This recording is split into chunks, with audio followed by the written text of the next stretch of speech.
Salutations, gaming enthusiasts! It's George Mario Nerd here, coming at you with my first proper Mario video, and not a video where I just go on and on about my channel. Today's video was brought to you by my indecisiveness. At first I was going to make a video about level design in Super Mario Maker 2 in general, then I was going to make firstly a video about good level design, and then a video about bad level design, but then I decided that so much had already been said on the topic of good level design by other YouTubers, and by the game itself, that what I would have to say would be rather redundant. So I thought it would be much more fun, and let's face it, easier, to give into the pessimistic side of things, and complain about bad level design. Now before I begin, let's just get this out of the way. What kinds of levels that people like is thoroughly subjective. One person may like a kind of level that the other person hates. Let me just skim over some good level design ideas so that you can understand bad level design first of all. In good level design in Mario levels, enjoyment is normally found by people from a sense of accomplishment in what they do. If they get past a certain hard bit, they want to feel accomplished for what they do, so maybe give them an item, or if they get a decent way through the level and it's a long one, give them a checkpoint. Feeling accomplished is the order of the day when it comes to making the players feel happy and enjoying your level. Some levels will try and be a normal Mario level, something akin to what Nintendo would make.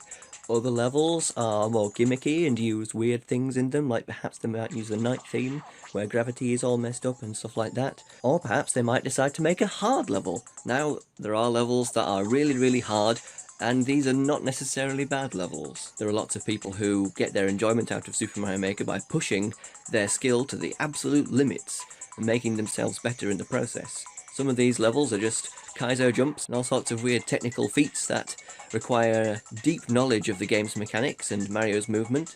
Some levels are big long epics, like the level that I made that I'm going to talk about later on in this video.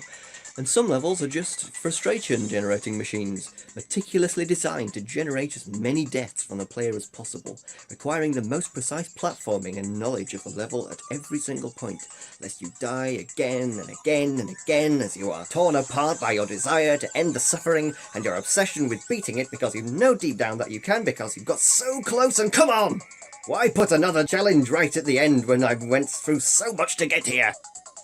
This level was actually made by a friend of mine that I knew on Miiverse, and my apologies, the level is very well designed. I'm sure that there are lots of people that enjoy it, but it's just the kind of level that drives me crazy, and I was not able to beat it, but I got very close. Alright then, a commonly encountered kind of bad level in Super Mario Maker 2 that a lot of people know about is troll levels. This is the kind of level where the maker will punish the player for just about everything that they do. They will deliberately mislead them into going down the wrong path, and they will make them soft block so they're stuck unless they die or just quit, and they generally make the level to be as unpleasant an experience as possible. This of course makes the level very unsatisfying to play, and it just feels like a punishing, unfair experience. When the level feels unfair and the player feels like they are being tortured, it's no small wonder that they don't enjoy the level. Another kind of bad level design that I'm gonna mention here is levels that are so easy that they are pointless. If you cram a level full of stars and power-ups, and then just put a mountain of enemies in your way, but you can't die to them, and you just run to the right, go straight through everything, and win, was that a worthwhile experience? Do you feel accomplished when you know that there is no challenge in front of you? No. It is finding a good balance between difficulty and a sense of accomplishment and easiness that goes into making a good level. Of course, there's a lot of personal creativity in what makes a good level. You can tell where I shied away from making a good level design video because that's a lot harder to make, and a lot of people are probably going to disagree with me if I make that video. But it's much easier to complain about things. However, I wanted to spend most of this video selfishly talking about my level that I have recently made and uploaded, called The Pit of 100 Trials version 2.0. It's called version 2.0 because I previously made pretty much the same level in the first Super Mario Maker, and it was by far my most popular level in that game. Whereas most of my levels got around 20 stars at most, that one got over 200, and had about a, if I recall correctly, 0.08% clear rate. Now, as you can tell by that, this level is a very hard level, and as I said, hard levels aren't necessarily bad levels, but what makes this level that I made, that I'm actually quite proud of, bad level design? Well, let's first of all start by talking about what this level is based on. Now, to those of you who are familiar with Paper Mario, you'll probably be familiar with the concept of the Pit of 100 Trials. This is the ultimate challenge within the second and third Paper Mario games, The Thousand Year Door and Super Paper Mario, that put Mario in a great big pit where he would have to traverse through 100 different rooms, each with their own enemies and challenges in it. There would be very little room for recovery or gaining new items, so I had to come in there with so many healing items, and it would take so long. Really, if you wanted to take on the Pit of 100 Trials, you should really clear out your schedule for an entire day, because it will take you at least that long. Because at any point, you can find a level that is difficult, you get stuck on, and you die.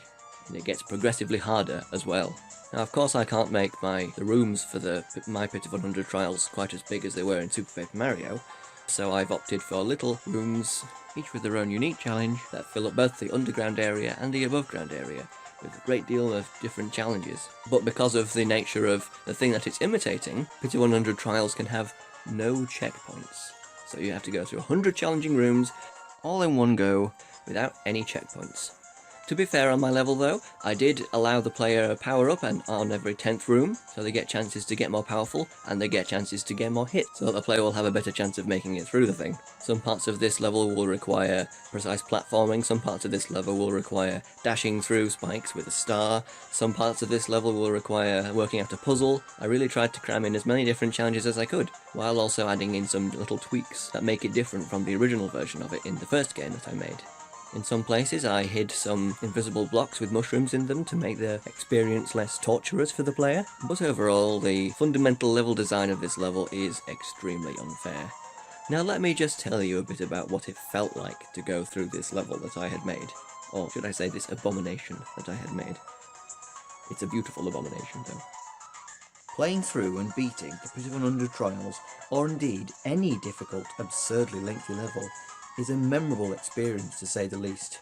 The first 60 or so rooms aren't that hard once you get used to them, so once you do learn how to get past it all, and the only real challenge left is the part beyond, you end up switching your brain off and running through all the familiar parts. This makes grinding the level to try and beat it a repetitive and dull experience for the most part, but switching your brain off has two major setbacks. Firstly, you start dying to parts of the level that should be easy by now because you've been through it so many times, sending you back to the beginning. Secondly, it can be hard to switch from autopilot mode to focus mode when you do reach a hard part, so you wind up making foolish choices without thinking about them first. I wasted a whole day trying to clear this level, and it drove me slowly insane. So, my level is indeed built on bad level design. Any level this long should always have a well-placed checkpoint or two, but it does have lots of well-designed little rooms, and it's a very tough, unique experience. So if you're willing to push yourself to the limits of your skill, endurance, and sanity, please feel free to give it a try. And yes, it might be a bit hard to convince you to play this level after I just finished telling you about how bad it is, but I think it's a good level in theory. I put a lot of thought and effort into this level, and quite a lot of people seem to enjoy it in the first game for some reason, so maybe they're onto something. However, I do issue forth a challenge to anybody who watches this video to attempt the Pit of 100 Trials for themselves and let me know whether they think it is good or bad level design. Of course, you can make up your own mind about this, you don't have to listen to me. So that wraps up my first proper video. Of course, as usual, I would really appreciate it if any of you would give me feedback in the comments, tell me what you liked, tell me what you didn't like. I'm open to criticism, and I'm very excited to see what people's responses are to this video and the rest of my content as well. So until the next video, thank you very much for watching, please do subscribe, and my next video I'll be talking about my favourite weapon in Splatoon, the ink brush, and how to use it. Till next time, farewell everyone.